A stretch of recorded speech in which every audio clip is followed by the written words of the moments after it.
SBS 뉴스입니다. 제주항공이 이스타항공 인수를 포기했습니다.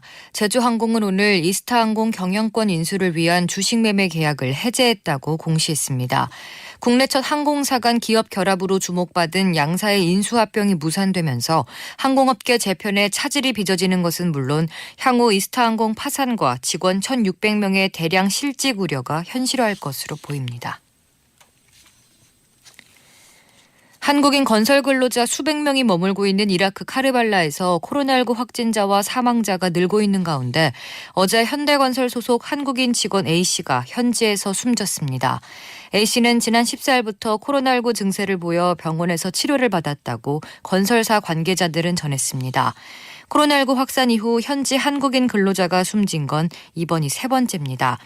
이라크 현장에선 한국인 직원 680여 명이 근무했는데 지난 14일 귀국한 105명 중 45명이 코로나19 확진 판정을 받았습니다. 정부는 오늘 군용기 2대를 투입해 근로자 280여 명을 추가로 데려오기로 했습니다. 경기도 포천의 8사단 일명 오뚜기 부대에서 병사 14명이 코로나19에 집단 감염됐습니다. 이 부대 병사 2명은 지난 20일 발열 등 증상을 보여 코로나19 진단검사를 받았고 2명 다 확진 판정이 났습니다. 이후 밀접 접촉자 50여 명은 1인 격리, 나머지 170여 명은 부대 내 대기하도록 한 뒤 전수검사가 진행됐는데 현재까지 14명이 확진 판정을 받았습니다. 출퇴근하는 간부 중엔 없었고 모두 부대 안에서 생활하는 병사들입니다. 지난 16일 해당 군부대를 방문한 서울 강남구에 사는 50대 남성이 확진 판정을 받은 것으로 확인돼 역학조사가 진행 중입니다.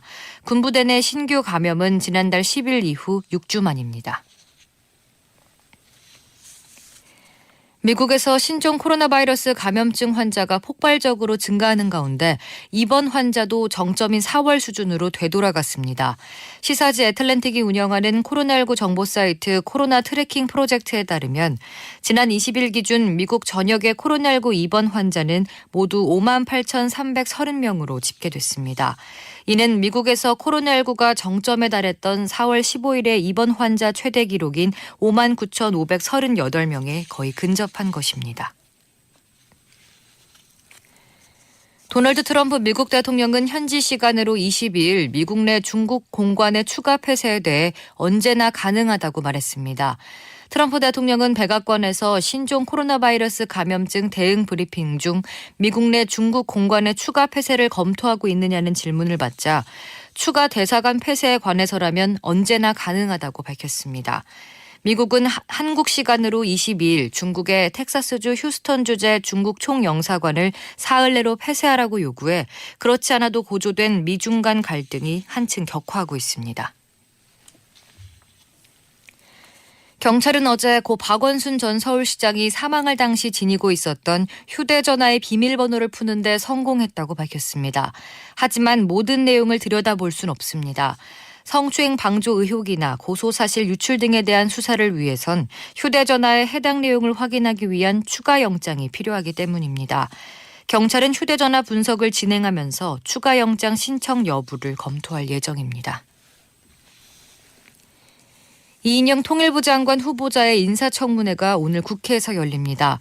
오늘 청문회에선 이 후보자가 언급한 창의적 해법 등 그간 밝힌 대북정책 구상과 함께 야당이 집중 제기해온 아들의 병역 및 유학 문제가 쟁점이 될 것으로 예상됩니다.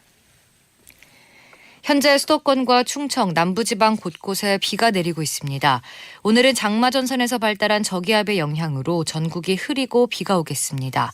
내일도 전국에 걸쳐 비가 온 뒤 서울, 경기를 비롯한 중서부 지방은 오후부터 점차 그치겠지만 강원과 남부, 제주도는 모레까지 비가 이어지는 곳도 있겠습니다.